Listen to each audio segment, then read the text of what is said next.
L'affaire est digne d'un film hollywoodien. Des valises d'argent liquide, un flagrant délit, des agents secrets et des accusations d'ingérence étrangère. Bienvenue dans la vraie vie, celle d'un Parlement européen qu'on découvre corrompu, par le Qatar mais aussi par le Maroc.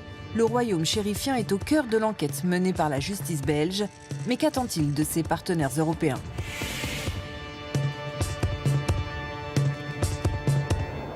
L'Union européenne est le premier partenaire commercial du Maroc. En 2019, 64% des exportations marocaines étaient destinées à l'Union européenne et à l'inverse, 51% de ces importations provenaient de l'un des 27 pays membres.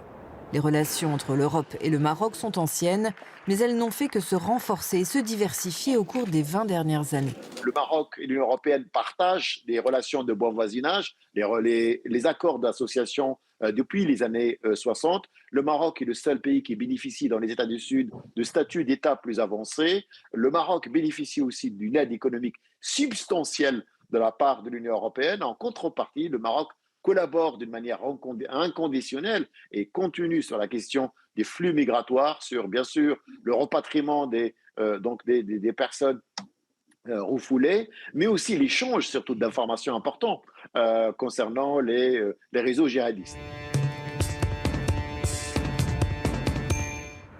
En décembre dernier, une enquête de la justice belge aboutit à des perquisitions et des arrestations. Plusieurs élus, dont une vice-présidente du Parlement européen, mais aussi un ancien député, Antonio Panzeri, sont soupçonnés d'avoir touché d'importantes sommes d'argent liquide du Qatar pour faire taire les critiques sur l'organisation de la Coupe du Monde. C'est le Qatargate. Très vite, on découvre que le pays du Golfe n'est pas le seul à avoir corrompu des élus européens, c'est le Marocgate.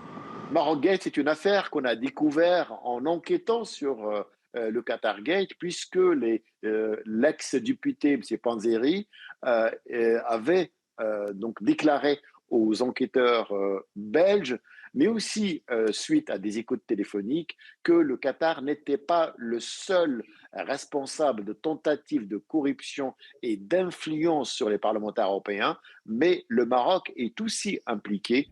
Rappelons l'affaire. Antonio Panzeri, que voici, a longtemps été responsable des relations avec les pays du Maghreb au Parlement européen. Selon les premiers éléments de l'enquête, il aurait entretenu des relations troubles avec Abderrahmane Atmoum, un diplomate marocain duquel il aurait obtenu de l'argent liquide et des cadeaux. L'affaire est embarrassante parce qu'elle éclabousse le Parlement européen et jette le soupçon sur ceux qui travaillent avec le Maroc. Vous avez une écrasante majorité de parlementaires qui font leur travail de manière extrêmement sérieuse et intègre et qui sont, comme moi, extrêmement en colère.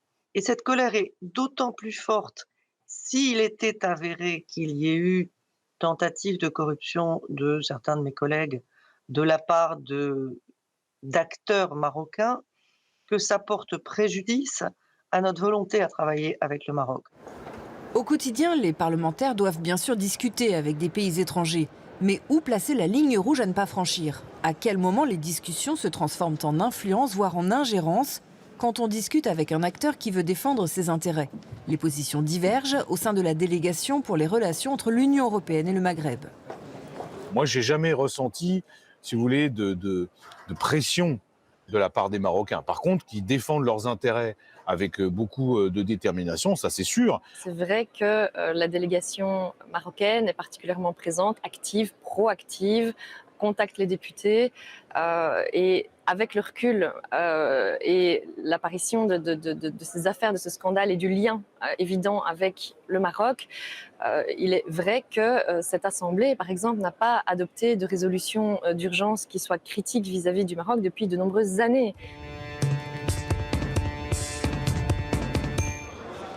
À l'aune de ces révélations, il est effectivement intéressant de revenir sur certaines décisions prises par l'Europe ces dernières années. Comment expliquer, par exemple, que l'affaire Pegasus ait été étouffée malgré le scandale ?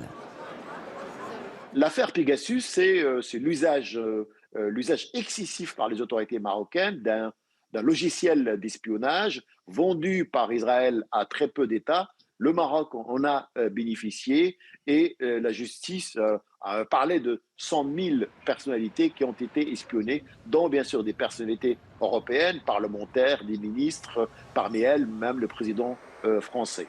Évidemment, toutes les chancelleries occidentales ont tout fait pour étouffer cette question et certains parlementaires proches des autorités marocaines ont aussi tout fait pour que le Parlement européen ne condamne pas la pratique marocaine en termes, bien sûr, d'espionnage. Autre affaire embarrassante, pourquoi l'Europe a-t-elle signé un accord de pêche avec le Maroc alors même qu'il ne respecte pas la législation internationale et notamment l'autodétermination du Sahara occidental ?